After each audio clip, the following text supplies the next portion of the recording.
You're listening to Wildlife Control Consultant, where we provide research-based information on all things related to vertebrate pest management.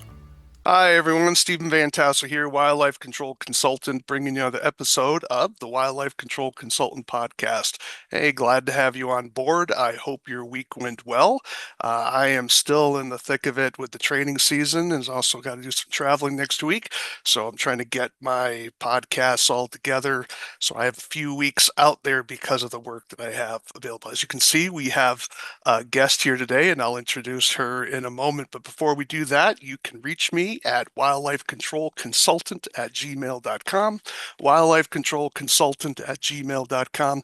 Love to hear your thoughts about the show. If you have ideas for future shows, or yes, even if you have a criticism, we'll take that as well. Again, that's wildlifecontrolconsultant@gmail.com. If you're wondering what the podcast is all about, well, we're all about technical issues related to vertebrate pest management. So if it has a spine and it bothers people, we are definitely interested in talking about that in this podcast. And so we deal with some technical issues that other people aren't necessarily going to discuss, but things that could cost you money or your health or something else, or maybe damage to your loved ones as well. So hope you enjoy the show. We'd love to get some feedback. And so let me introduce our guest. Her name is Susan Holroyd, and she is the Conservation and Outreach Coordinator. Now, this is a long title here, so this is for the organization she works for, the Alberta Community Bat Program with the Wildlife Conservation Society Canada. So let me repeat all that again for you if you didn't quite get it. So Susan Holroyd, she is the Conservation and Outreach Coordinator for the Alberta Community Bat Program with the Wildlife Conservation Society of Canada. So that's a mouthful to be sure. Susan, we're really glad to have you on board. How did you get into bat work? Well, first, thank you for having me. I'm very happy to be here. And yes, how I got into bats. Well, I was doing an undergraduate degree in Ontario in biology, and a friend of mine convinced me to take a field course on bats and caves. And I was like, I don't know anything about bats and caves, but I thought it sounded kind of fun. And I just you start learning about bats, and they're just so different and interesting ecologically, and Mm. not well studied. And I mean, I've been working on bats for 30 years, and there's still tons of questions. It's still a sort of a niche field, and so they're just really really interesting. It's always been engaging, and I've always been learning new things. So it's just, yeah, it's been good. So did you go on for your master's degree? Yeah, I did. So I did an Okay. undergraduate degree at Western University in London, and then I did a master's at the University of Calgary. Robert Barkley was the supervisor out of Calgary.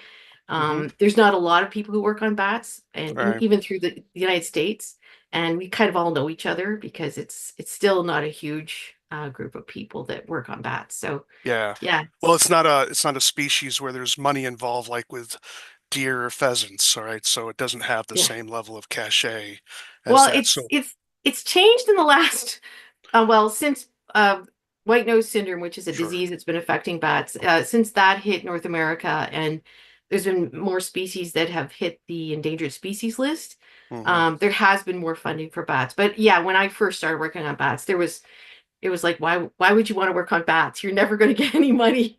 But Right. but Well, now it's like absolutely. Right. Right. it's the Yeah. sad case of once you become an endangered species, they finally find money for it. But Yeah.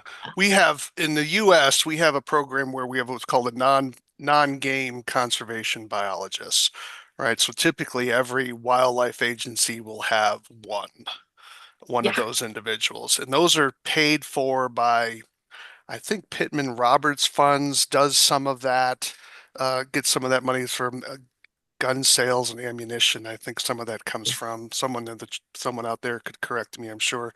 Does Canada have a similar program in terms of funding?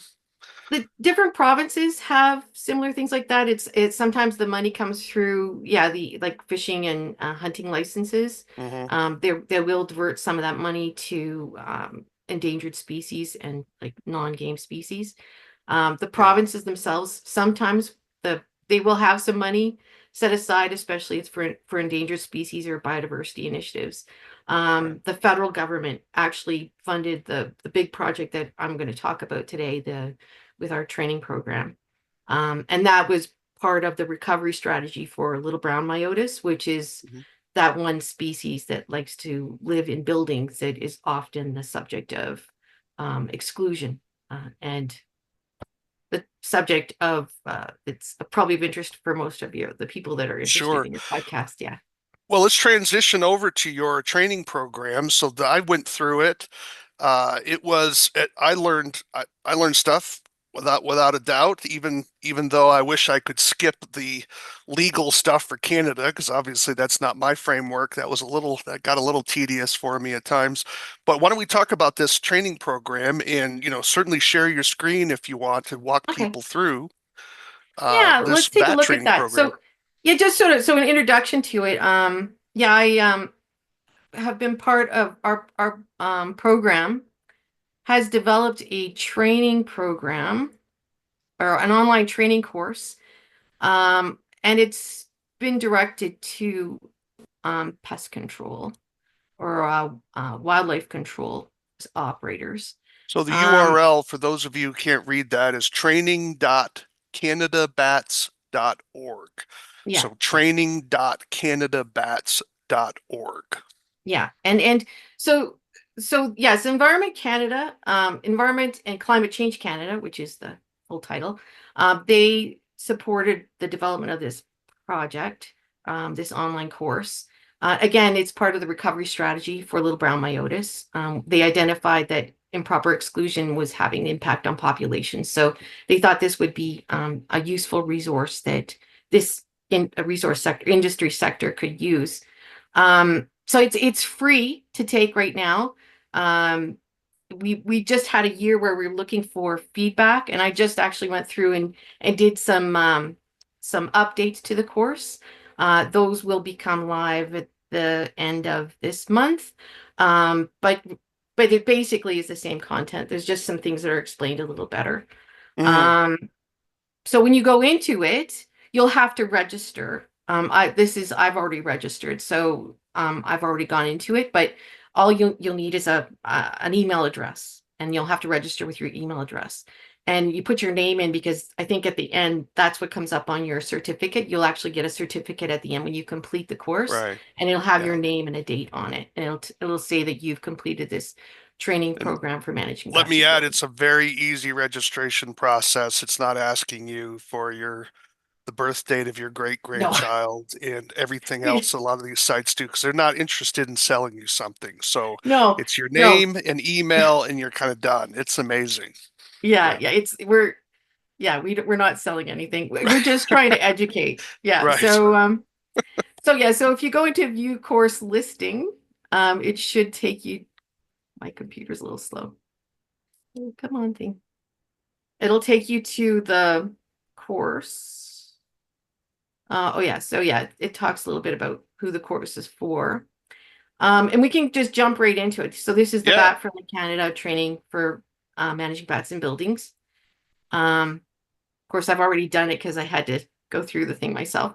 So you'll see there's the course content. And there's 11 lessons. There's an introduction to the course and then a lesson on bat conservation strategies. This legislation one is focused on Canada because that was the focus for the course. Um, there's another lesson on human health, identifying different types of bat roosts, which I think is helpful for anybody who's managing bats. This bat basics and identifying bats and their signs. Um, I think that's really important. I know the wildlife control people.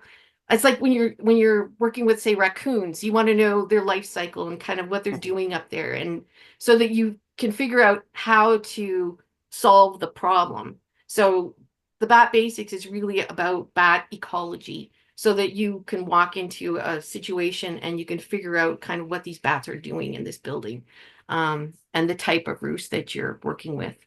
And then Yeah, no, identify. I found the identifying bats, like the lesson six, very helpful because I think that's something that bat identification is a little bit more difficult than, watch looking at a raccoon versus a skunk, right? So Yeah. it's a lot, that's pretty easy, right? But with bats, it is harder. So I thought the information provided there, as well as that little dichotomous key that you could download for, was it British Columbia bats? I think it was made for, Yeah. was very nice, very useful. And so I thought that was a nice little bonus to the course as well.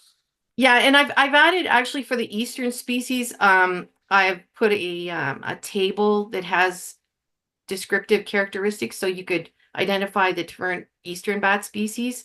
Okay, So this course it'll have information that's really relevant for like the northern states because we overlap in the types of bats we have and climate and stuff. So right. there's really some strong usefulness for like especially the northern space And states. how far south would you think the bats would be? So we're looking at Missouri North, or are we looking at South Dakota North, North Dakota Um, North? I think um well I know like South Carolina, then you're starting to get different types of Okay. bat Oh, that species. far south. All right. So like North Carolina might have there might you might start getting a few different species. Okay. Um yeah, So there's really a half our country then, the northern half of America, yeah, would you'll still overlap a lot of the species with Canada. yeah, they might still have a couple of species that we don't have in the Right. like because as soon as you jump into even Pennsylvania and New York, you Mm-hmm. get some there's a couple of species like the evening bat and the Indiana myotis, which are really similar to I talk about those in this course because I think they could range into Ontario, so I wanted to mention them. But those are Mm. definitely American species, and Okay. the evening bats look very much like a big brown, and the Indiana myotis looks just like a little brown myotis. Like they're like I've tried to explain how to ID bats, but know that even bat biologists are sometimes challenged with identification. Yeah. They can be quite challenging to identify, and you have to get down to measuring forearm lengths and looking at different details. So it's some of the bats are quite obvious, but some of the species are very, very similar. So Yeah. yeah, No, I thought the process and even the quiz was helpful in reinforcing some of those principles. And again, they're not going to become a bat biologist by finishing this class, but the point is that their knowledge and understanding even the language of it has been moved forward. And I think that's a plus. yeah. Oh, that's great. Well, I'm Yeah. glad to hear that because I understood that most people aren't going to be at a bat biologist level and trying to Yeah. figure out No. species, but it's kind of nice to know what you're working with, Hmm. and if you can even tell big browns from little browns, that's helpful. Very much Um, so. Well, and if they yeah, list little browns, it's going to be a necessity. yeah, So this is where that's my concern, right? It's where if America starts listing some of these other species, yeah, then wildlife control operators, to be legal, is going to have some foundational ways of identification of bats. If nothing else, then to at least reach out to the biologists and try to get the permits necessary to do something. yeah, Uh, and so, yeah, and the other thing that's kind of different for especially for the northeastern states is northern myotis, mhm. Myotis septentrionalis has it's one of the long-eared bats. But it actually is currently listed as an endangered species in the US and it can be found in buildings. Yeah, it sometimes does roost in buildings. So and the only one you could probably get it confused with is maybe um but maybe you don't have the same problem because they're really similar to our Western species, the long-eared myotis, Myotis ovotis. Very, very similar. But sometimes people get them confused with little browns too. There's some overlap in the ear lengths and forearm lengths. Like, there's variation in the distribution of Right. in a single population. So yeah, like I said, it's they're sometimes challenging It's even for hard, bat right? biologists. Yeah. but I'm not a perfectionist, so I think that anything that moves the ball forward Yeah. is going to be helpful. Yeah. But once you get to know them, there are features that could help you discriminate. So you might be feel more confident in what you're looking at. So, Right. and I've tried to outline those in the course too. So yeah, so the signs of bats.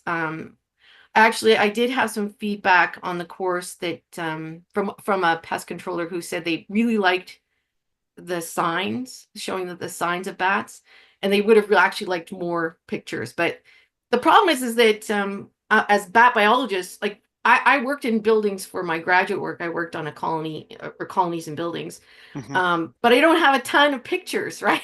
It's like we don't Yeah, well, normally. it's something that, yeah, it's certainly a challenge even when it comes to the journal articles, is that they they think that words describe everything, or they just think it's not relevant, and it's unfortunate because good quality photos are hard to find, and then Yeah, people, but you're not alone. A lot of wildlife control operators don't take sufficient photos either. That's something that I've complained about constantly on my podcast. yeah, yeah.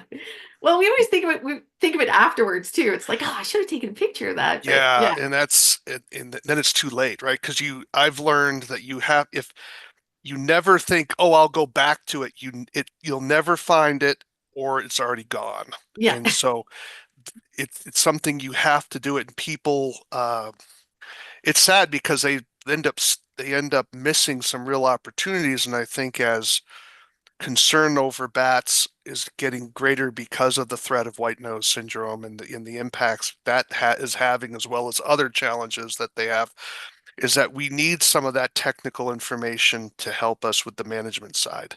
And so we're losing some of that information. yeah. So actually, one of the things I kind of wanted to include were pictures of things that weren't bat sign.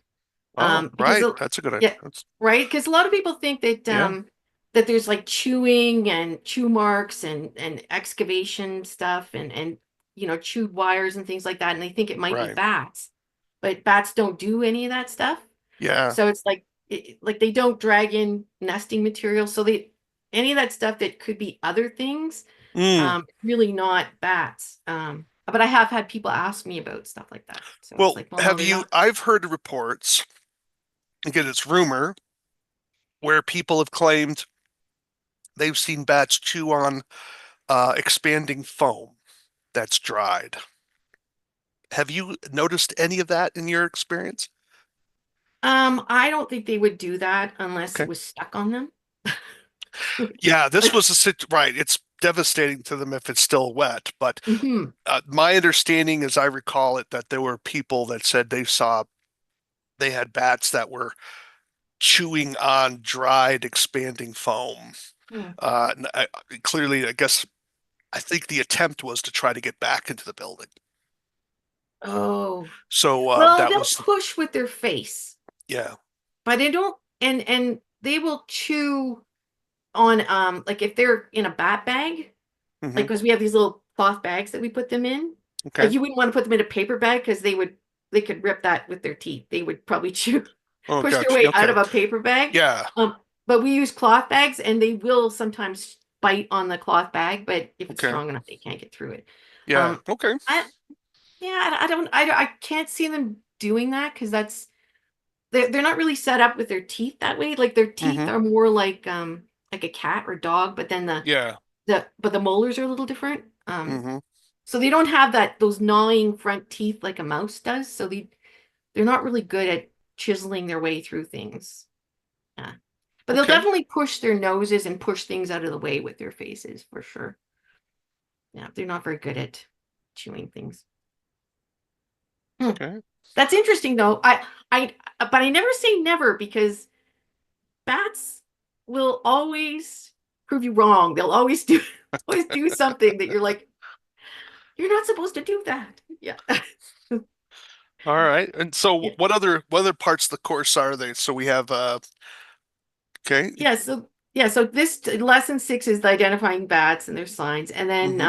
And then we talk about keeping colonies in buildings. And I wanted to include that because not every building will you be able to actually exclude the bats? Like especially really old buildings or when you have a building that's in an area that has extreme weather conditions and it's old, like extreme wind or extreme temperature changes, because you'll Hmm. get expansion and contraction of building material, and it will like if you can stick your pinky finger in a crevice, a Yeah, bat can squish their way in. So if your building is going to move and create gaps every year, you may be open, it may open itself up um right. to Well, this bats. is And so let me push back a little bit on that. So I can imagine some of our audience would say, but that's why we would do a return annually to do an inspection and make adjustments to make sure that building remained bat free. you'd be doing it every year for Well, that's again, this we're dealing with people that are in the business, right? And when I had yeah. termites in my house, I had a company that was I had to pay every year for them to not even show up to look for Mm, termites. It was I guess when I finished that, it was $135 a year.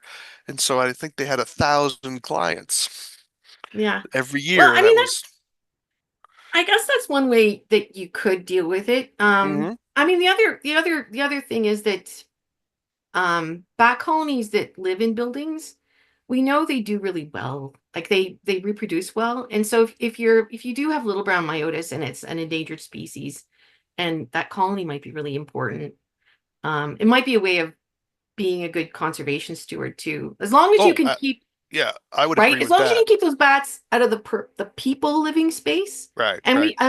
we talk about that in this lesson is Yeah, all the things you can do to keep bats from entering the living space where the people are. And if you right, can keep them in the attic, like not every building would be able to keep a colony, right. but places where there's a colony, an attic space, and the colony's accessing a space that you can get into, Yeah, so that you can clean it up every year, so you can keep the poop under control, sure. and a space where the bats are only in one place. They're not all over and moving down into walls Yeah. and causing problems. If No, they they're if I thought the class was definitely a little it broke new ground because I don't think most wildlife control operatives have even considered it. So it was certainly mm, something I didn't consider. So I appreciated the class because it was like, okay, because down here in the US, we have sometimes people have garages, bats are roosting, they're tired of the guano getting on their vehicles or something. You just mentioned a way to stop that from happening without necessarily getting rid of the bats, which would certainly be a lot cheaper for yeah. most people who have those types of buildings. So I'm grateful for that being added, even if it may not be a home run hit among the audience. Now they know at least that they have something else in the back of their mind, which I think is going to be valuable. Well, yeah, and it's also for those cases where, and I really feel for homeowners because sometimes the only way you're really going to keep those bats out is if you completely replace the roof, right? And it's like Oh, sometimes absolutely. right, sometimes these renovations are really expensive, Oh, and yes. it and if you can tolerate a colony in the attic and you can access it and clean up after it, and you can keep them from entering your space. Hmm. I mean, the advantage is you've got your own bug zapper that's living in your attic, right? Well, Um, yeah. I mean, there would be the challenge for Americans would be our litigious society. mm, So, because if the bats got into the living space,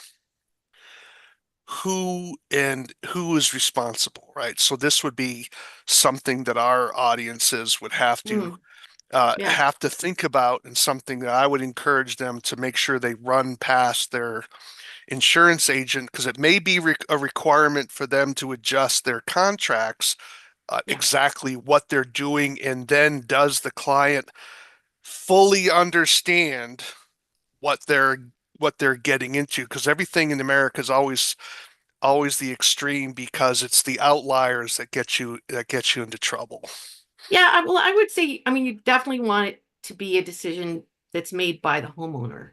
Yeah, that this right. is something that they are willing to do and want to do. And it's not, I mean, a lot of people put up bat houses now, and Hmm. even in America, right? And so it's Yeah, not really that different than if you have a bat house in your backyard, right? You'd have the same thing, you do the same things. You'd make sure that your pets were vaccinated for rabies. You'd make sure that everybody knows not to handle bats with their bare hands, not to try to pick them up. And yeah, you just it's pretty common sense, fundamental things that you would advise people to do. mm, Um, Occasionally, even if you didn't have a colony in your attic, I mean, occasionally bats do get into homes. You'll get that right. one bat that just flies in the front window because it's a hot summer night. You left the front window open and you have the front porch light on, and they're hunting your bugs around your porch light. How common do you think that is for a bat to Oh, fly through an open window? common. Yeah, we all Really? like we get calls and we're like, we don't we don't do house calls. Right, but you There's only two of us in the province, so are we're just those like, are those are those witnessed flying into the window through the open window, or are those just assumed to be flying through an open window? um, well, it's sometimes it's cases where it's like new builds where it's they don't it's very unlikely they have a colony in the it could be an indication that they might have a colony, but Right. Well, that's what I'm getting at, right? Because yeah. I was a witness in a situation where the defendant they kept saying, well, you know, the people kept leaving the windows open Oh well, and the bats were getting in that way, and I was like, no, they were living in well, the building. well, I experienced it myself Sure, sure. in Ontario at my mother's place. A bat, it must have flown in an open window or something. She does not have bats in her attic, I know Right, for but sure. my point is did someone see it come through the window? I didn't see it come And in. see there, because there I'm thinking, was it what down through a chimney, through a fresh air intake? I'm thinking Oh, through an attic vent that wasn't secured. I'm thinking through a variety. I'm thinking other ways that that bat would have gotten into the structure than through an open window. That's I just figured I would ask yeah. you because it's something that how common is this open door, open window thing? And my sense is that it's way Mm. overused, and it's a way I for don't know. people to try to downplay what they really think is going on. It's possible. Okay. I'm thinking of my mother's house, and there's not a lot of places where a bat would have it. I'm thinking it came in through the front window and our front Okay. door. Because she has like the other thing is you'll have people have a front deck or a back deck Hmm. and with patio umbrellas, right? And the Okay. bats love patio umbrellas. Sure. Like, so you might have bats that are just hanging out right by the front door or the back Hmm. door. Yeah. And, you know, who knows? Well, anyways, so now you Anyways, have lesson eight, oh yeah. So yeah, getting lesson 8 is into, actually excluding bats from buildings yep. and just and I try to like I said, I'm a bat biologist. It's not what I do for a living, excluding Hmm. bats from buildings, but I try to um figure out a process. I'm very process driven. So there is a set of uh data sheets that you can go through to check off what the process is for each step of going through a bat exclusion, which I was hoping would be helpful. And yeah, and if people actually use it, I'd love to hear if they found the booklet useful. Um, because I think it is good to go through it step by step. If anything I've learned is like when you're doing this, you really have to be detail oriented and you have to be methodical about it because right? It's like you have to do it in accordance to timing windows. You have to like make sure that you investigate every inch outside of the building, and you have to keep track if you're putting in the one-way excluders. You have to make sure you go back at a certain time to take them out. There's a lot of steps to it, and I just think that it's good to have a process to follow. Right. Um, yeah, so I'm hoping that's useful.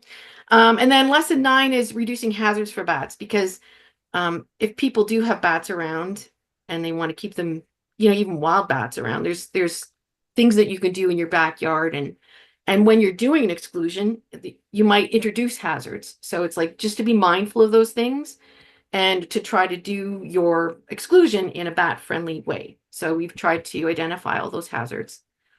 And then lesson 10 is, so if you do encounter bats, like it's approaching winter and you end up with some bats that is an injured bat, or you don't think you can release it because it's going to snow tomorrow, or you're going to report some observations of bats you come across, like with the white nose syndrome. Maybe you come across some bats that you think have white nose syndrome and you want to submit them to a Fish and Wildlife office. It sort of it talks about where you would take those bats and how you would transport them safely. There are ways of doing that because in Canada, anyway, we have lots of wildlife rehabilitators that will take bats.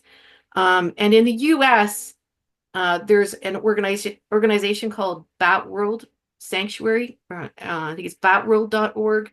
And I know she keeps a map of the US and keeps track of all the wildlife rehabilitators that will take bats.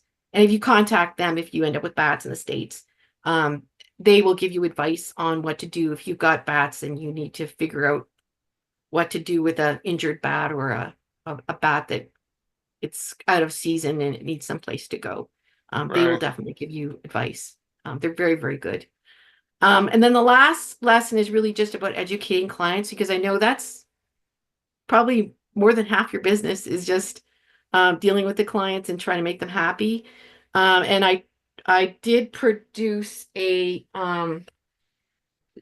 can take a look at it in the resources section, but there's a pamphlet. It's like a 4-page pamphlet that you can print off that has information about bat-friendly exclusions that you can give your clients so they can read up on it and understand what it is you're trying to do, and why you're not excluding bats in the middle of the nursery season. So it's like, because that's when they call you, right? Is when they hear the bats and they see the bats, and it's like, well, a colony Hmm. of bats is usually moms with their babies, and that's not the time to do the exclusion. Right. And then you're trying to convince them to wait until September, which makes the whole process easier and probably more effective if you do wait.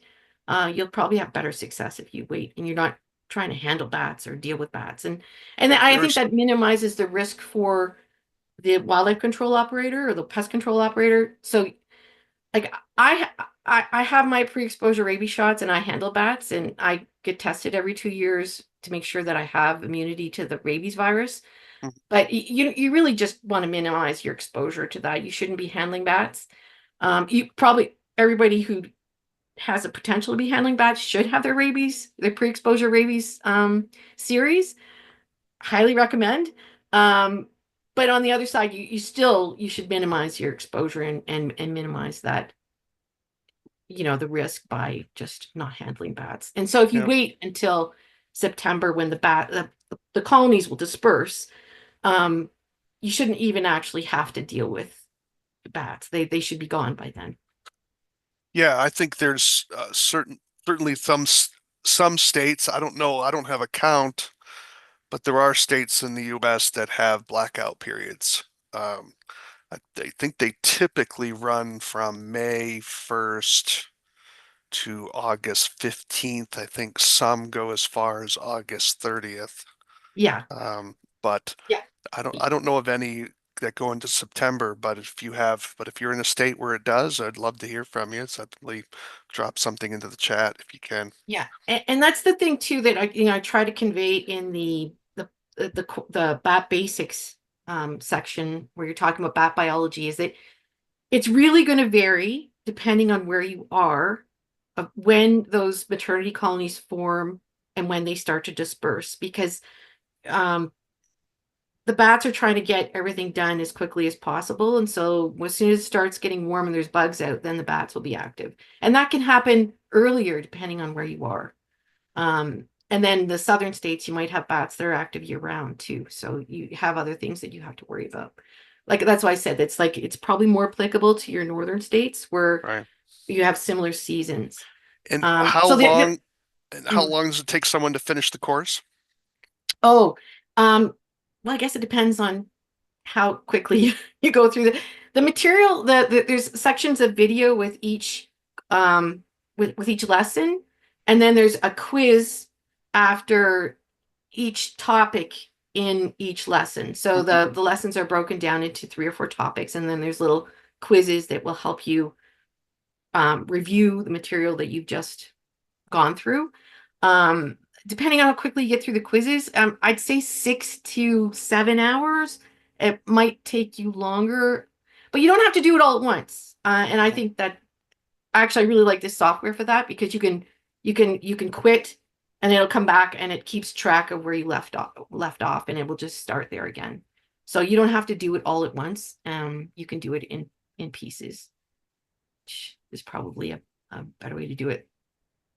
Um, there's also a materials section up here. So if I click on that, it will show you there's all these links to all these materials that you can open up and review. So I've added some things since you were in here, Stephen. So there's Hmm. I did add this report on pest control operators that we did. Okay. We did a survey of Alberta and Saskatchewan. We talked to a bunch of pest control operators to see what their level of understanding was with bats and what their typical methods were that they were using. And then so we had like an initial phone interview, and then we had them do a more in-depth survey. And so that's the results of that survey. And our conclusions from that were that they thought they knew more than they did about bats. But the good thing was when we asked them about, do you want to learn more? Would you like a resource? Hmm. Overwhelmingly, they all said, yeah, we'd love to have more information. We'd like to learn. So it was like that was sort of that was sort of the jumping off point to create the course was that they did seem really open to learning And have they and so adopted it? hmm? And have they adopted it? Well, this is this course, so Right. we're But it's just been out trying to for get a it out there while. now. Mhm. Right. It's been out for a while, A year, a yeah. year. So the question is the people you survey, they had a year to sign up, right? I mean, what my experience has been is people, because it doesn't sound right if you're saying no, you're not interested in more information, Mm. right? So it doesn't, because I've only met one wildlife control operator who said going to a particular training event wasn't worth his while because what would he learn? And I thought to myself, well, if you're God, there's nothing more you can learn. Um, but I didn't say that vocally, but that's what I was thinking. So people say things Yeah. and then So fail to they fail to do things, so right? one of the things that I'm going to try to do in this next year too is I'm in Canada, Hmm. some of the provinces have requirements for the technicians to have educational Oh, credits that okay. they So there's earn. CEUs. Yeah, Right? And so if we can get this to qualify for one of their educational credits, then yeah. they can do it online and they can get an educational I credit would that way. encourage you to get those sort Yeah. of get that qualification because I find that requirements work better than volunteering. Yeah. It's funny because it always happens is that I talk, well, even at the conference, there was one of the guys came up and talked to me about bats and he was really confident about what he knew about bats Hmm. and we chatted for about 5 minutes. He goes, "Oh, because I thought I knew a lot about bats, and I've learned like several things just talking to you." I was like, yeah, well, when you're a bat biologist, you tend to Yeah. know Well, a few more it's things. sometimes people who are self-employed need to have high confidence levels in order to Yeah, persevere. yeah, and I understand that too, right? Yeah, I understand that. So yeah. So Right. anyway, so this survey was quite interesting anyway. All right, you're going to publish something in peer reviewed eventually with that information? um it's a possibility.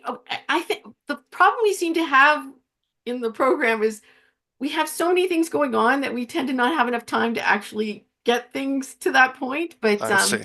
Okay. it would be nice to do that because I do think there are some really valuable things that came out of that survey. Yeah. And So, did you get permission from a university's, oh, it's not IACUC, but it's the IRB, right? IRB yeah, no, program, we didn't. I did consult a few people before we initiated the survey right? to But make did sure you that get we met. did you get your magic certificate yet? That's the No, question. Yeah, so it might be hard for you to get it published yeah, because clearly you could use this to harass people and tell them how awful they are. So, yeah, no, yeah. and we didn't want to do that. Wasn't really the point of it. We really just wanted to identify where the gaps were and Yeah, if yeah. there were gaps and to just to figure out what was going on out there. And Yeah. they were remarkably honest. Like, Oh yeah, no. They'll generally, yeah. So that's good. So for those of you that little bit, we're doing a little inside baseball here, folks. If you're not familiar, IRB is an institutional review board, I believe, and what it is, it's a way to protect survey subjects from. So it's making sure that you're doing a survey in an ethical way that doesn't harm the people that you're surveying. And so I don't want to totally trash it. It has an important role, but at times, some yeah, of the surveys you have to go through this IRB. It's like, really, we're just asking them if they can tell whether this is yellow or green, yeah, right? I don't know how that's going to damage their life if someone finds out they got the color wrong. But anyways, that it gets sometimes it gets a little extreme as opposed to sensitive information like maybe their sexual history or something that would be yeah. far more damaging to their character, or did they murder someone in the last 30 years or something. The survey that she did was just, this was not going to destroy these people's lives, and they weren't No, publishing people's names with it. So this no, is just a little inside baseball about it, but yeah, we yeah. digress a little bit as we're going Yeah, off my little yeah, tangent, it but is kind of interesting though doing I learned a lot about sociology and social surveys that yeah. I was just like, oh man, this is a whole Oh, other thing. it's important to have a quality survey because otherwise your data is garbage, right? So you Yes. have to ask the right questions. We had to And we go tried through to it. do that, right? We tried to Yeah, set them up properly and yeah, I did get input from people who do this for a living. So we did get some input on before we did the survey. So yeah. it I would actually is encourage you to think about publishing it with the Vertebrate Pest Conference. mm, That may not be. It's not a peer reviewed. It's a peer edited publication, and I don't think they would get hung up on the fact you don't have an IRB yeah, with it for something like this. Like I said, they've published other things that didn't have IRB, as I recall. So, yeah. but So you might want to give yes, that a shot. But anyways, we the digress. Keep going yeah, down through the some few of the things. material. Yeah, so the few things though that came out of that did flag for me was that a number of the operators didn't have their rabies pre-exposure rabies series, and Hmm. that concerned me from a human health perspective. And then they did admit there was a few of them who did admit to using techniques that are not at all bat friendly.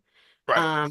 You know, Yeah. and there's a little bit of that going on there, but that's concerning too. It's like because Hmm. there's ways of doing this where you don't have to kill the bats.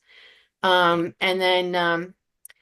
And then there was things that were timing windows where they were doing exclusions during the nursery period. So they did admit to doing that. So um which just means that the from the course perspective that's those are some of the things that we try to address to get people more on track because I don't think it costs more. I mean, it's like I think it's more effective to do it the way we're suggesting, and it's probably better for the operators because you'd be more Uh, successful. yeah. So let's explain the how that goes. That is number one, you have clients who are under pressure.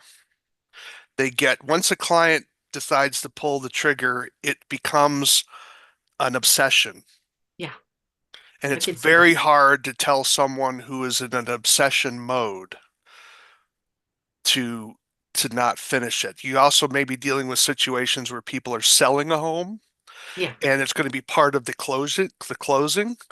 And then also you have the issue of wildlife control is extraordinarily time intensive. Mm. And by putting off that job to another time, he's running out of, even worse in Canada, he's running out of work days that he can get the job done. And so, not to give excuses for all that, but those are some of the pressures that are involved. What happens is what some of them should be doing is they should be doing exclusion on the buildings up to the point of not installing the one-way doors, and then they tighten the building up, and then Yeah. they just install the one-way doors in September, whatever your Yeah. date is up in Canada. I think it's September. Then the question that, but the problem there is, just to give another excuse, they have to drive. It's another trip back to the building. Now they've got to make 3 trips to the property as opposed to just 2. And And often these places are out in the middle of nowhere. that's correct. It could be Yeah. they might have 2 hours of windshield time just to get Yeah. there, right? Oh, And now, I so now they're completely, 4 out. Now they're another 4 hours into a job, and they haven't necessarily made any more money, or they've got to pass that cost on to a client. So oh, it yeah. doesn't necessarily excuse it all, but it does give some explanation to some of the pressure. And then, of course, you just have people that are just don't care. Right. Yeah. I understand that. Yeah. But I guess, with well, in Canada anyway, I think almost all the provinces now have their provincial wildlife or their territorial wildlife acts Yeah. protect bats from being killed. But if is how much is it enforced? Enforced? Yeah. Yeah. It's But I don't know. We This call might it be, shoot, shovel, and shut up. yeah, we're familiar with that one. Yeah, so it's and it's a problem in so but nevertheless, this Yeah. this gives there's a lot of information. Were there other documents that you wanted to highlight before we moved on to Oh, yeah. bat Um, boxes and some of the tools that you looking wanted to talk about? Yeah, so well, this is just some of the legislation stuff. Hmm. That was all the acts. If you wanted to look at them, I don't recommend reading them really. I had to, and it was awful. The human health stuff, there's things from the Canadian Wildlife Health Cooperative, the CWHC has a bunch of resources, and those are all linked here, like on rabies and Hmm. histoplasmosis. And then we had the rabies hotlines for all this. There was some, Yeah, the um, tooth wear diagram was cool. yeah, Yeah, if you pull that I up, can if can pull you that open up. it? We'll see Or if is it it'll, just going yeah. to download? Yeah, that I thought Yeah. was kind of cool. So this actually came from my graduate study, my Oh, did thesis. it? All right. Yeah.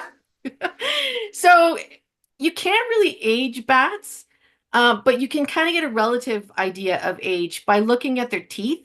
So the Hmm. ones that have the pointiest, like really pointy teeth, those are the youngest ones. And then as they get older, their teeth start wearing. So especially if Yeah. you look at the incisors, so you can see that it sort of blunts off.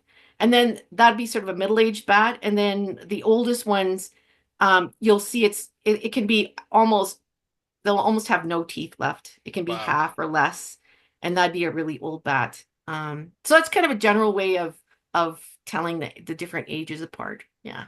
Just a note, don't stress your bat to make him open his mouth. That was one of the things in the training they talked about.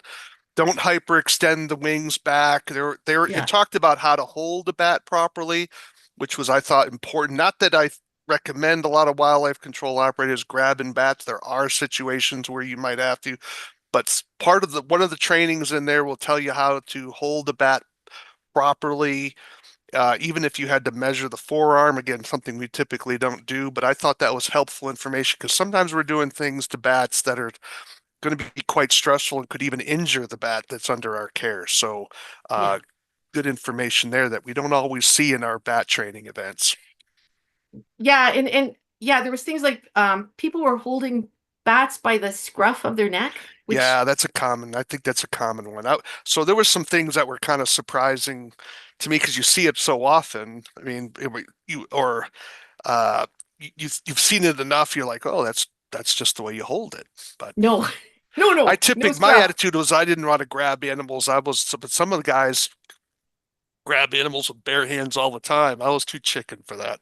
Oh yeah, I not So bats. I just I wear. wouldn't do it with other animals. They would be grabbing all kinds of animals with bare Oh well, hands. I don't trust rodents. They have Yeah, the worst bites. They're yeah.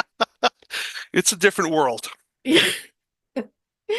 So yeah, so this bat basics ones, I added a couple of new ones. These were we have these bat kits that we're lending to libraries. And they Okay. have the what I was t talked to you earlier about was this Yeah. So once we let's finish this because I'd want to have you close this down so we can blow up the okay. screen to have you talk about the echolocators. Yeah, so anyway, if you go into here, this bat basics guide and quick start guide is basically how to run a little bat detector and a little bit on echolocation because I do talk about that in the bat basics lesson. Okay. And then there's the best management practices for bat houses because I do talk about bat houses there. Great Um, publication, folks. You want to get a copy of that. yeah, and then bats and their signs. This is the key to the Western bats. So the bats of BC. It's a really great book. Our actually director of bat research with our bat program wrote the book with three It, other authors. is it Um, published yet? Because it was yeah. still draft. It said draft mode in the copy I looked at. Oh, well, no, the so we because she's part of the program, we got permission to attach just the key. Yeah. But it's a whole book on bats and the bats of BC, and it's really good for like the Western states. It would be good for Montana and So it Washington is. State So it if you is want it. out. So Yeah, it it's is out. published. Okay. I Yeah, didn't. you All could right. get a copy of the bats of BC. But the Okay. key we got to attach because we Right. know a guy, right? So yeah. And then this is the species table for Eastern Canada.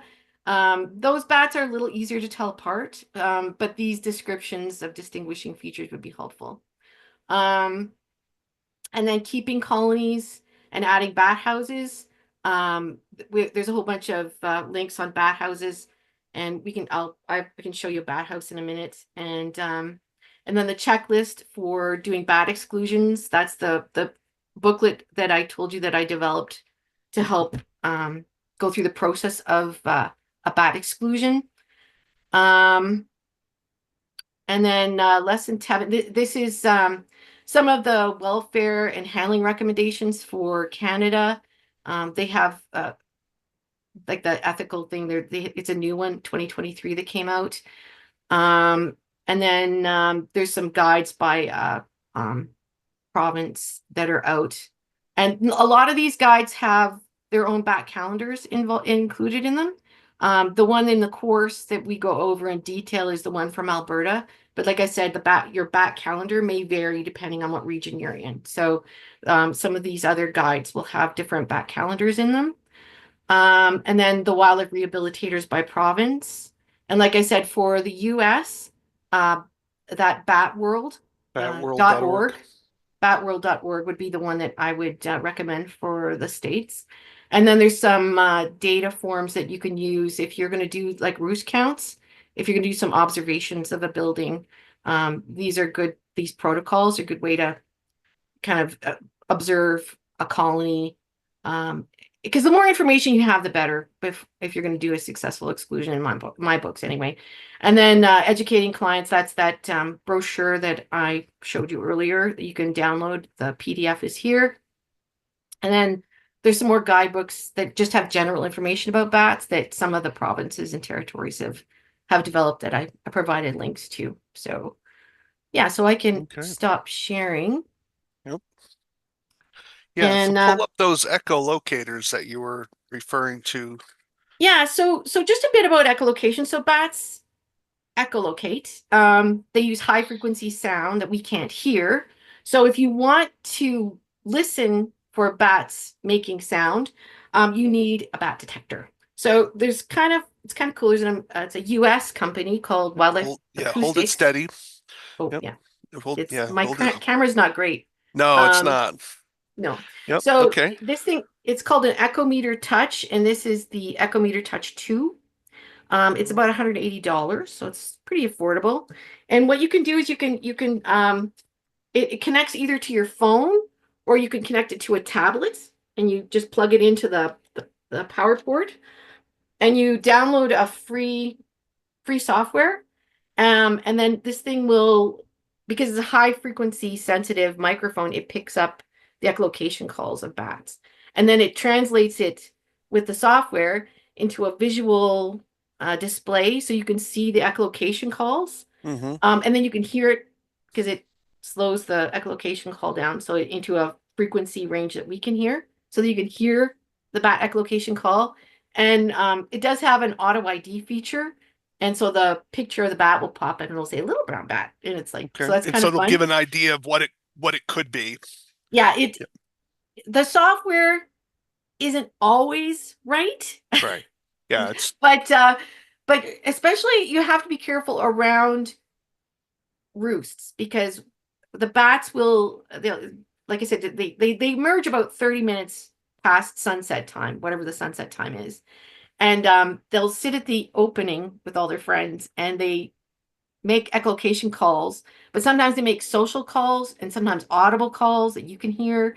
Um, and they make all sorts of weird calls. So the calls that the software is looking for are their typical search phase calls. So when they're flying in open space looking for bugs, they make this typical call. And that's the one that the library is comparing to. It's looking mm. for those calls to identify. But when they're at a roost, they might make all sorts of weird noises. But Do you think once they start that flying and circling around, you'd be able to tell what species it is. yeah, do you think that with AI and probably with crowdsourcing this data that there's going to be more that this ID will expand to even their colony sounds, or do you think it's just too chaotic to ever get Oh, a pretty handle on that?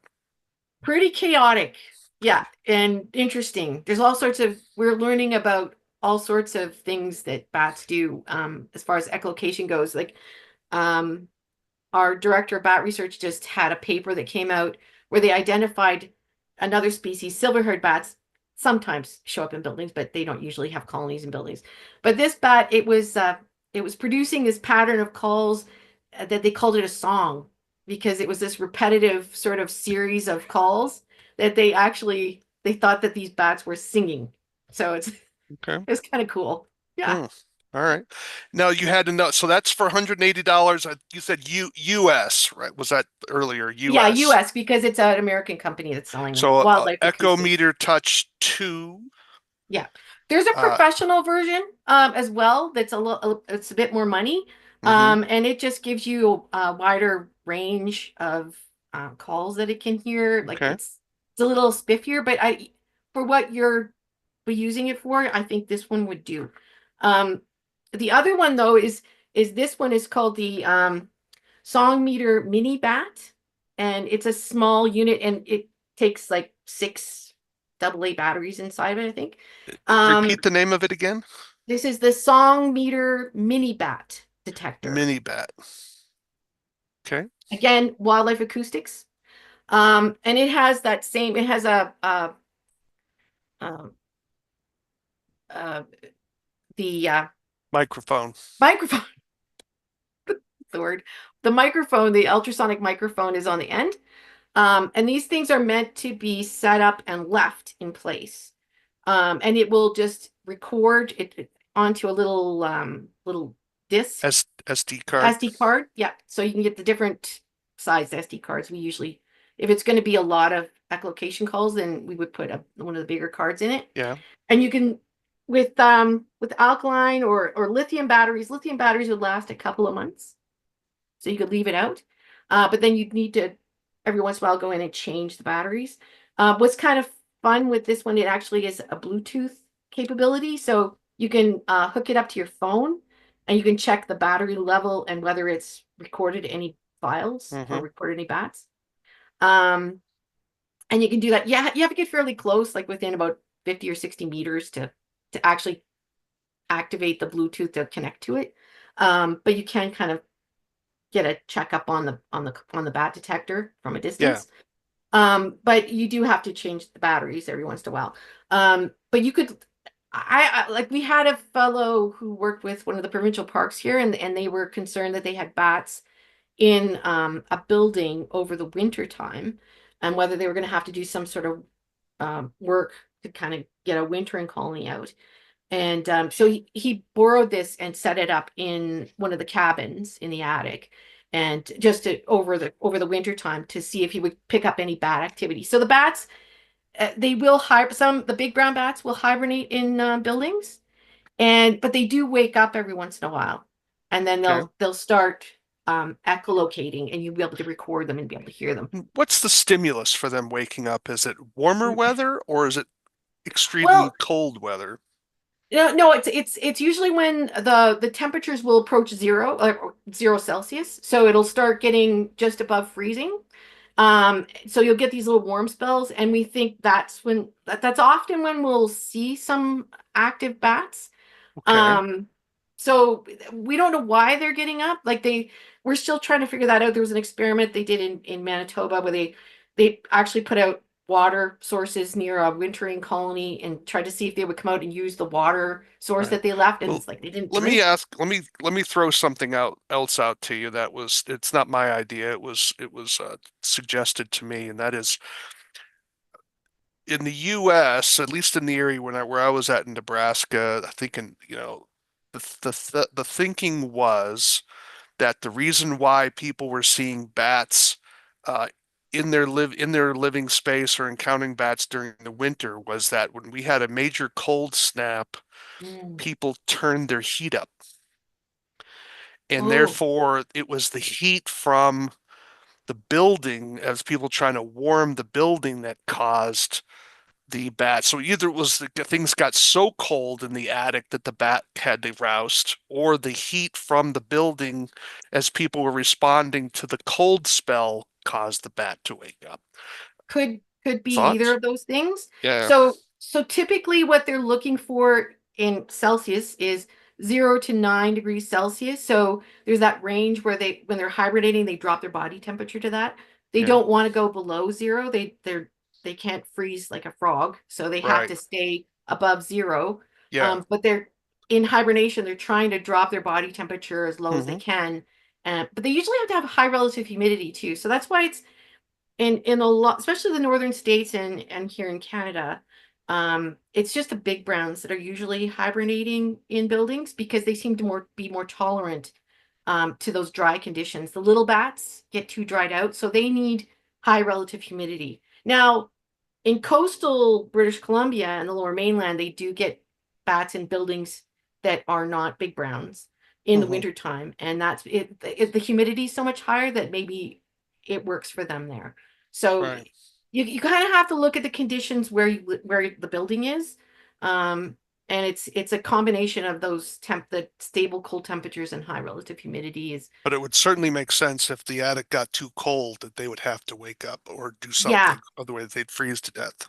Yeah. So Right. so their natural roosting habitat they would use would be something deep underground, like a Right. cave or a mine or a deep rock crevice where you don't get those temperature fluctuations. Hmm. The temperature are very stable. And that's Hmm. why bat hibernation sites are actually considered critical habitat because those sites are far and few between and unique for bats. So Right.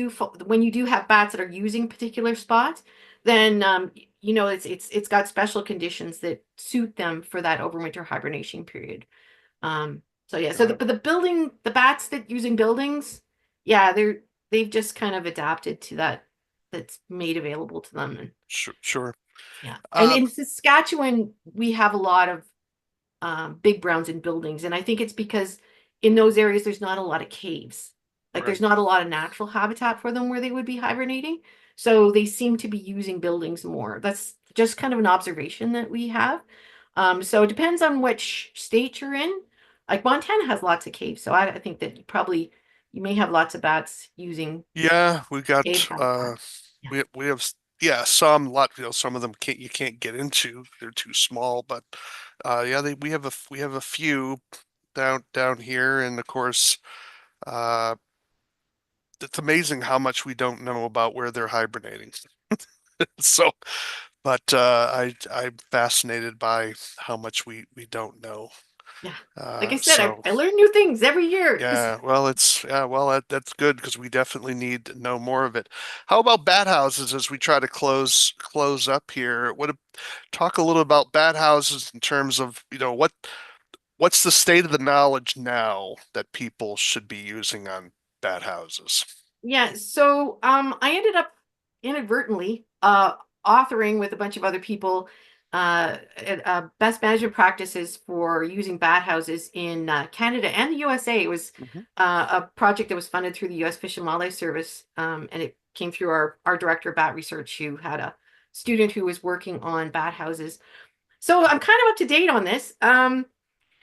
So the recommendations now are, if you're going to put up bat houses, think about putting up at least three in a close together and have them in different locations so that you have one that's getting lots of sun and is your hot bat house, and then one that gets a little bit more shade and maybe not as much sun, so that midsummer when it's really, really stinking hot, the bats can move to a place where they're not overheating. And then you just give them some variation so that they have that flexibility to move, because naturally they will use more than one location, like because like naturally they'd be roosting in trees, so they'd be moving around a lot. And I talk about this in the course too, talk about in the bat basics. um, Buildings are interesting because they'll move around inside the building. So they'll be at the hottest spot during the cooler weather. They'll be in the hottest part of the attic, and then if it gets too hot up there, then they'll move down to a lower place, or the other end of the building that's a little bit cooler, or right around where there's a vent or something, and they'll Right. be in And those cooler locations. did I hear correctly that the female can carry the young with her? Yeah, it's a challenge. Okay. When a bat baby's born, they can be up to a third of the mother's body weight at birth, Right. Okay. which is huge for a baby. And then they're Right. flying.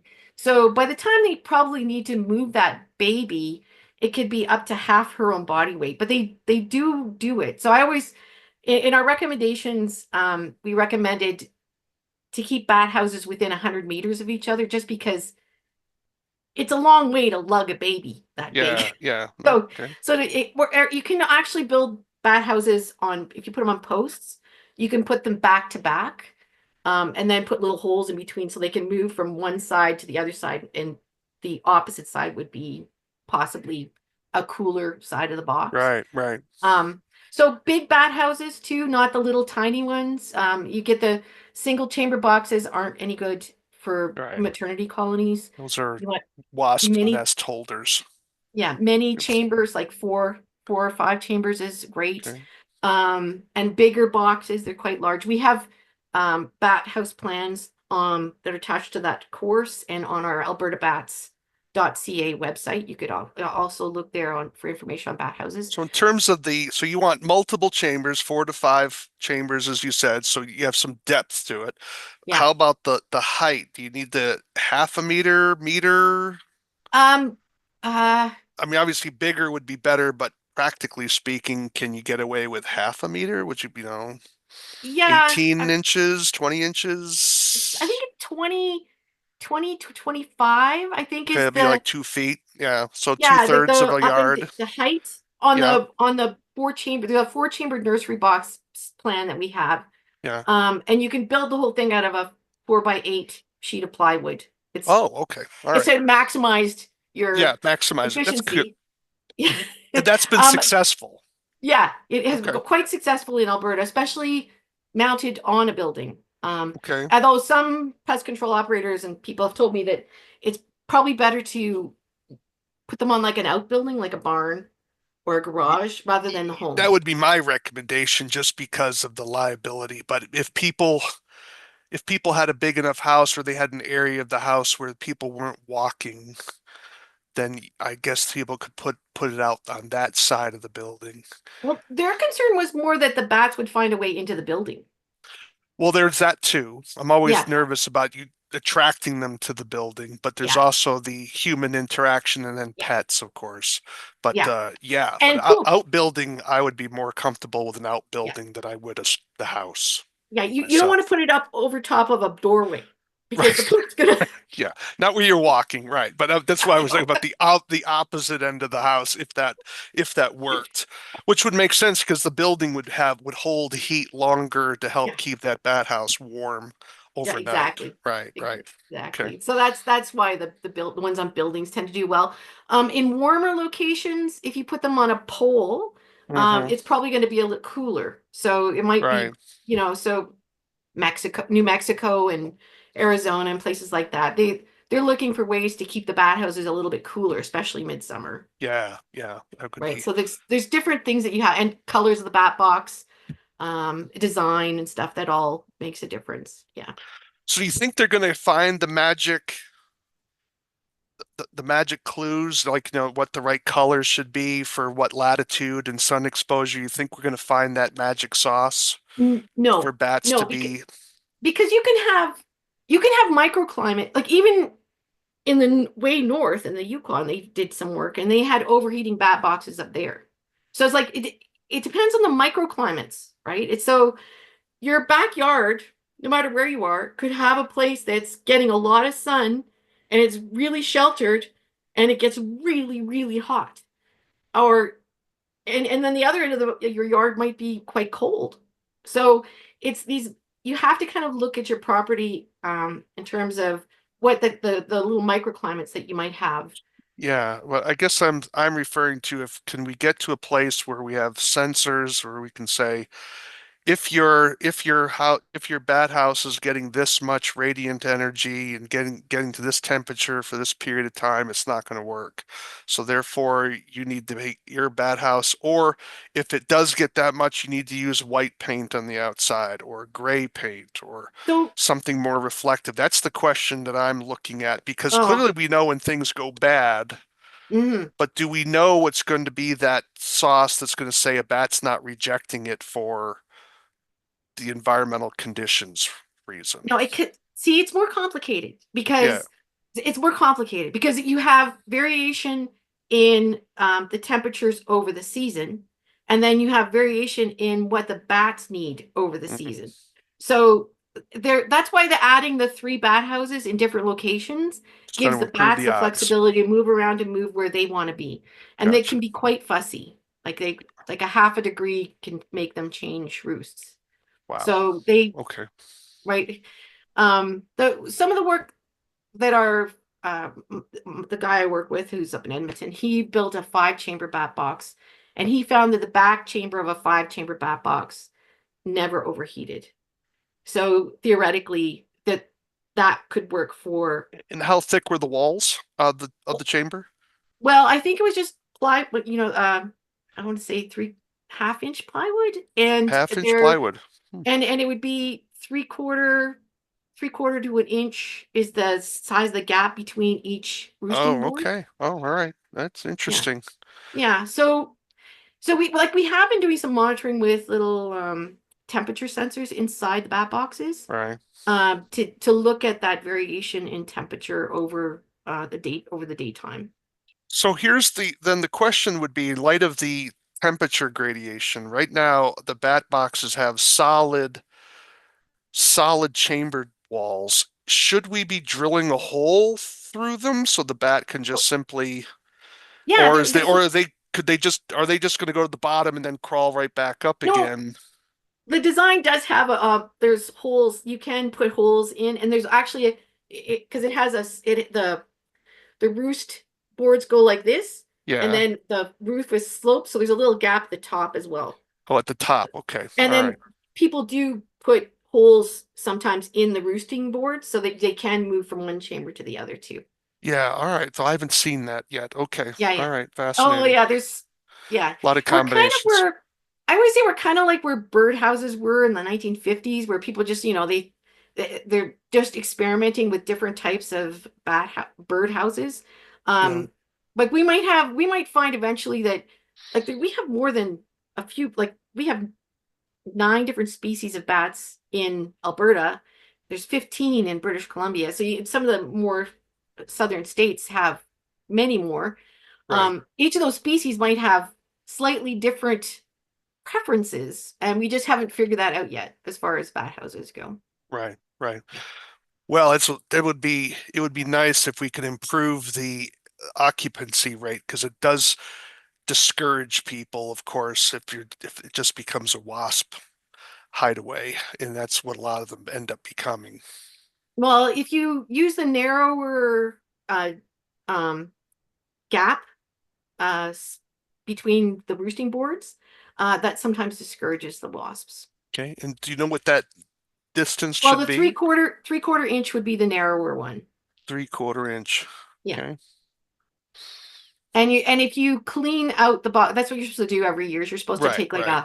Yeah, a pole and kind of clean out in between the roosting boards. Make sure there's no bats in there. But and then right. Yeah, it's supposed to be annual cleaning. mhm. Anything more that you wanted to be sure you mentioned to the audience before we wrap it up?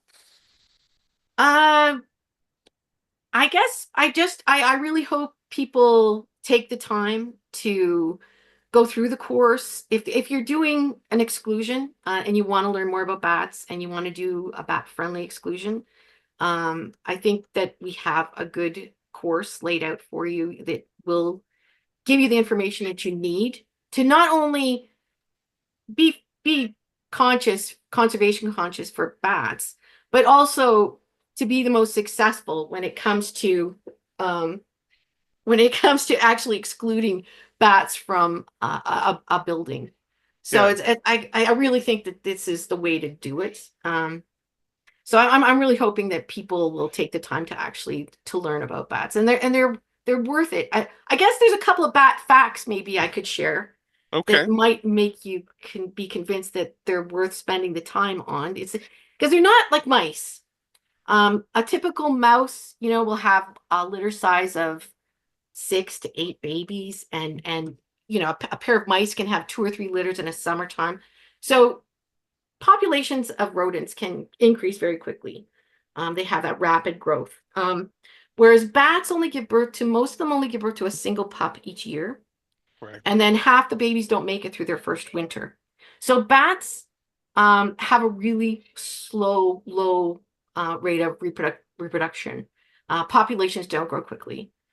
They make up for that by having a long lifespan. We have a record from Alberta, a banded bat. It was the only way you'd know how old it was. It was a banded bat, and they saw it in a hibernation cave up near Edmonton, and got the number. And they looked him up, and he was 39 years old. It was a little brown Wow. myotis, a 7 gram animal that lived to 39 years old. So if you think about them, I always tell people that to not think of them as like little flying mice, but as little flying grizzly bears, because they have the life history of a large mammal in a little tiny small body, which makes them a conservation concern, right? Because we Right. can't Well, yeah, some of us you would argue that grizzlies should have been removed from the threatened species list, but unfortunately, uh, unfortunately, we don't let the science dictate policy, yeah uh, because we think some judge knows what the answer is going to be. So,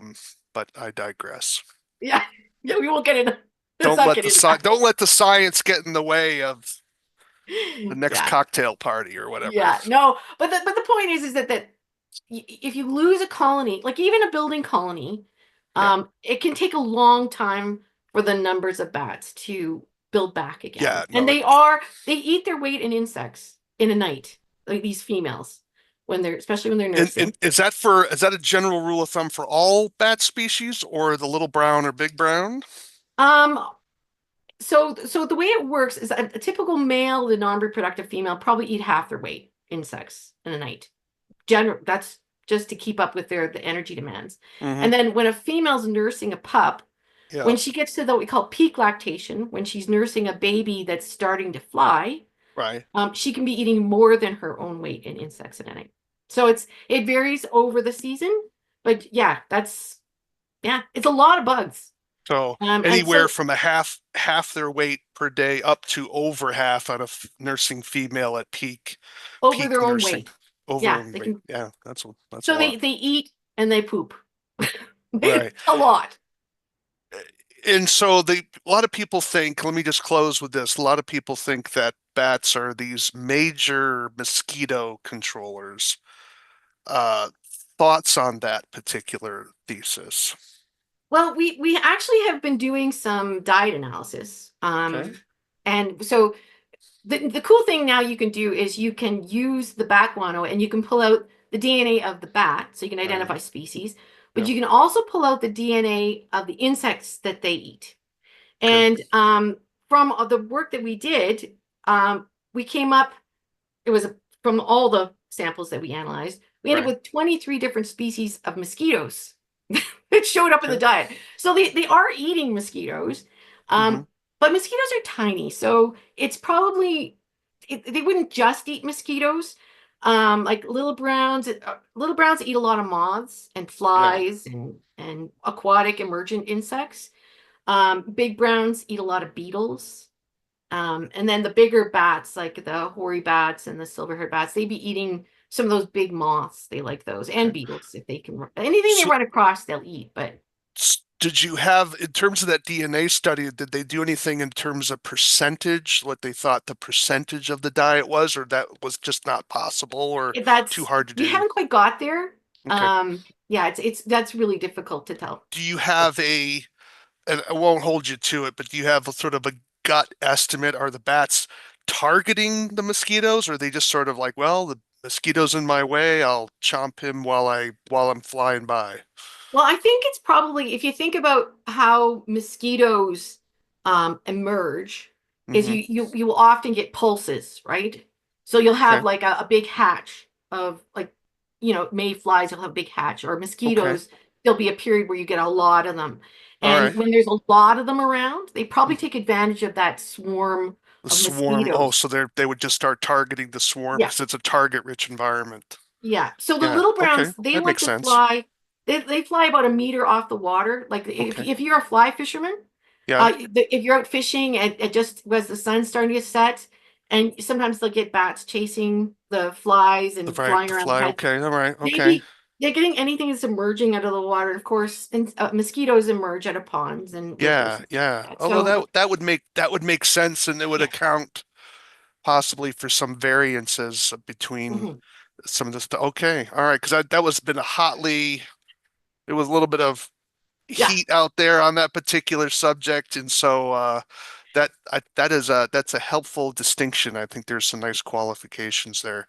Yeah, Well, and I do and I do go ahead. cover in the course too. We talk about the value of bats economically Hmm. to farming and forestry, and because they eat so many insects, they've actually calculated the value from the southern the paper came from the southern U.S., so it's like Yeah, it from was corn and cotton, the and it's corn, the corn moth or billions. something like that. Yeah, Yeah, it's like 3.7 to $53 billion a year is what yeah, they it's a lot. figure the bats are responsible for consuming insects, and that's the value of their of the work that they're doing in pest control. Like I said, Absolutely. No, they're bats have certainly jobs. we want to keep them around to be sure. And you in the audience listening today, you want to keep them around as well. So if nothing more than at least for your business future.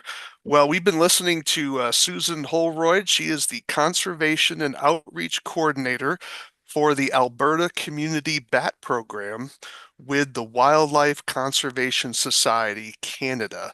And she is a bat specialist and she has a training course. You can visit it and log in and it doesn't require, your life history to log in. It's your email and your name, and it's a 11 module course. They call them 11 lessons, and it's training.canadabats.org, Yeah, training.canadabats.org. Presently, it is free, and it should be free, she said, for another year. However, we'd like you to, if you're going to go through it, and I would encourage you to go through it, because it is a worthy course. Make sure you help her with your any comments and thoughts to improve the course from your bad experience, especially those of you that have done a lot of bad work. She would definitely agree with it and be respectful, be constructive, and be thoughtful. And I think that's important to have. And I think you'll find there's some things in there that will definitely benefit you. And it's always helpful to see different perspectives and different strategies that you may be able to incorporate in your own business. And perhaps you want to train some new technicians. Might be a way to give them a foundation that all it costs only takes about 6 to 7 hours to go through. And you can do it in sections, of course, because it's an online class. And there is a certificate of completion at the end. There are quizzes, so you have to pay attention and you have to get through those quizzes. So, and I think you'll find that helpful. Well, you've been listening to Wildlife Control Consultant Podcast. I'm Stephen Van Tassel. Really glad to have you on board here.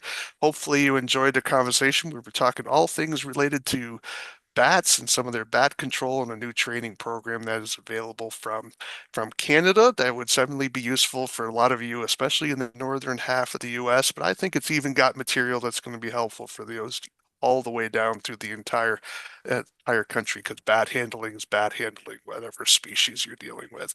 So we hope you check that out. Love to hear from you. Thoughts about the program you heard today is wildlifecontrolconsultant@gmail.com, wildlifecontrolconsultant@gmail.com, or you can always put your comments in the comments section, and we'd love to hear from you. If you like to be on the show or you'd like to have an idea for a future show, definitely reach out to me again at wildlifecontrolconsultant@gmail.com. Well, that's it for this week. Until next time, uh, do another show. We hope you all take care. Bye bye, everyone. Thank you. This is the disclaimer for Wildlife Control Consultant Podcast. Vertebrate pest control is an inherently dangerous activity involving risk of bodily injury to you, others, and/or property. Vertebrate pest control also involves legal issues, so be sure to always follow national, state, provincial, and local laws when using pesticides and/or other control methods when controlling pests. Wildlife Control Consultant LLC, Stephen M. Van Tassel, or their affiliates are not responsible for your use of the information provided here. Always consult a qualified and appropriate professional before employing the information provided here.